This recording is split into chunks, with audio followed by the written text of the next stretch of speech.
Comentário Bíblico Expositivo, Warren W. Wiersbe, Salmo 114. Usando uma bela linguagem poética, este salmo descreve o êxodo de Israel do Egito, a provisão do Senhor na jornada do povo pelo deserto, sua entrada na terra prometida e a conquista de seus inimigos. O salmista usa metáforas poéticas intensas para ensinar história e teologia. Uma abordagem que estimula a imaginação e que toca o coração. Quando as famílias judias cantam este salmo na Páscoa, deve ter um significado profundo para elas. É um salmo sobre Deus e revela seu relacionamento cheio de graça para com seu povo escolhido. Primeiro, Deus é por nós. Salmo 114, versículo 1. O êxodo é mencionado com frequência nos Salmos. Salmo 74, 13. Salmo 77, do 17 ao 20. Salmo 78, do versículo 12 ao 16. Salmo 78, versículo 52 e 53. Salmo 106, versículo 9 ao 12.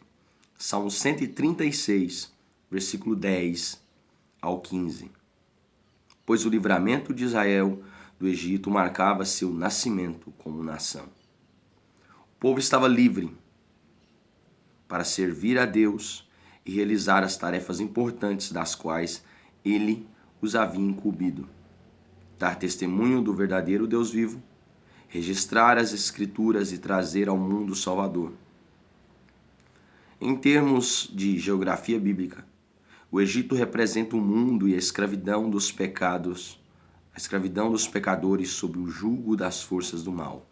Efésios 2, do 1 ao 3. Foi o sangue do Cordeiro colocado nas portas que protegeu os primogênitos de Israel da morte. Da mesma forma que o sangue de Cristo, o Cordeiro de Deus, nos salva do pecado e da morte. O poder de Deus ao abrir o Mar Vermelho libertou Israel e o separou de seus capatazes cruéis. Trata-se de um retrato da ressurreição de Cristo e da participação dos cristãos nesta ressurreição. Efésios 2, do 4 ao 10, Colossenses 3, 1. Nos séculos subsequentes, cada celebração anual da Páscoa lembrava o povo de Israel de que Jeová era seu Deus e de que era por eles. Se Deus é por nós, quem será contra nós? Romanos 8, 31.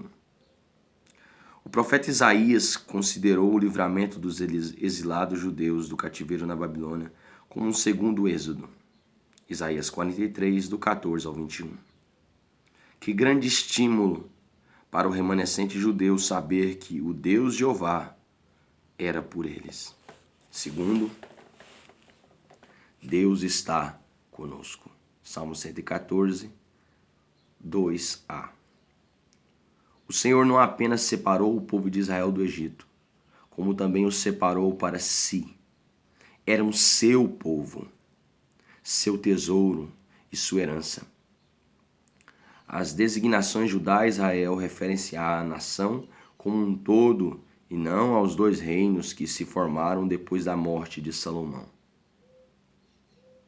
Depois que as tribos conquistaram a terra de Canaã, o santuário foi colocado em Judá, Êxodo 15, 17, onde o rei Salomão, posteriormente, construiu o templo.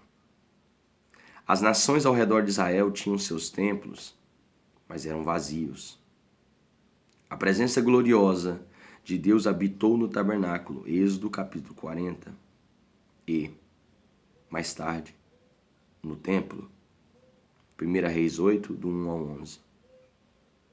Nos dias de hoje, Deus não habita em edifícios feitos por mãos humanas. Atos capítulo 7, do versículo 48 ao 50. Antes, habita com seu povo, pois nosso corpo é templo do Senhor e a igreja é seu santuário. 1 Coríntios 3, 16, 17. 1 Coríntios 6, 19 e 20. 2 Coríntios 6, 14 ao 18. Efésios 2, do 19 ao 22. Jesus é Emanuel, Deus conosco. Mateus 1, 23. Mateus 28, 19 e 20. Que privilégio maravilhoso fazer parte da família de Deus. Terceiro, Deus está acima de nós. Salmo 114, 2b. Judá era o lugar onde ficava não apenas o santuário de Deus, mas também seu trono. Êxodo 19, 6. Davi e seus descendentes eram os governantes escolhidos por Deus. Eram, portanto, representantes de Deus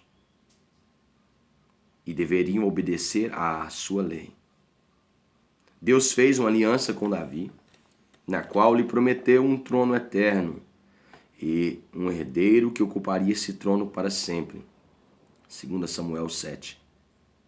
O trono de Davi não existe mais. Oséias 3, 4, 5. Mas essa aliança cumpriu-se em Jesus Cristo. Lucas capítulo 1, do versículo 30 ao 33. Lucas capítulo 1, do versículo 68 ao 73. Um dia, ele se assentará no trono de Davi e governará sobre seu reino.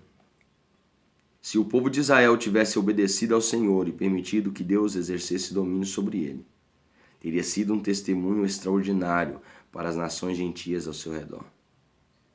Em vez disso, porém, eles assimilaram os costumes dessas nações e abandonaram falsos deuses e adoraram os falsos deuses em lugar do verdadeiro Deus vivo. Quarto, Deus está diante de nós. Salmo 114, do versículo 3 ao 8. Grande parte do Salmo descreve os milagres realizados por Deus em favor de Israel. Quando o povo saiu do Egito e rumou para Canaã, a ideia central é a de que Deus foi adiante de seu povo e tudo na natureza estremeceu com sua presença e obedeceu à sua vontade. Versículo 7. O mar vermelho abriu-se e Israel marchou através da terra seca. 40 anos depois, o rio Jordão se abriu e o povo de Israel marchou para a terra prometida. Durante essa longa jornada, essa longa marcha, Deus proveu pão e carne para comer e água para beber.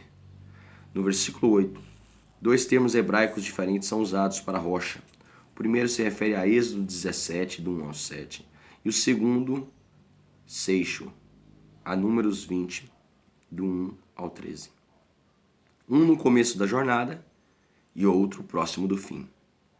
É bem provável que os montes e as colinas mencionados no versículo 4 e 6 ficassem em Canaã, e que se trata de uma imagem de Deus removendo todos os obstáculos que se encontrava diante de Josué e do exército vitorioso de Israel. Deus vai adiante de seu povo e os conduz por lugares impossíveis. Mar Vermelho, Rio Jordão, edifícios, montes, colinas, e até prover a água, fazendo-a jorrar de rochas. Também pode prover mel, ver Salmos 81, 16, a doçura extraída da dureza. O Senhor só é mencionado pelo nome no versículo 7.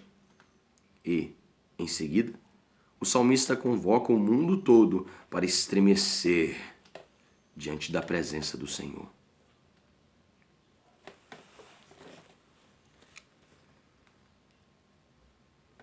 O êxodo poderia ser parte da história, mas a presença do Deus de Jacó é uma realidade atual para os que creem em Cristo e que permitem que o Senhor os conduza. João 10, 4. Lembre-se de que os judeus usaram esse salmo naqueles dias difíceis depois do exílio, quando o trabalho era árduo e os perigos eram muitos.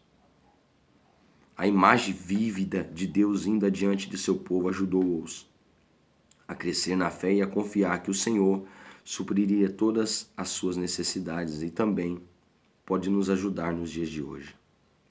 Se Deus é por nós, se está conosco, acima de nós, e se vai adiante de nós, quem será contra nós?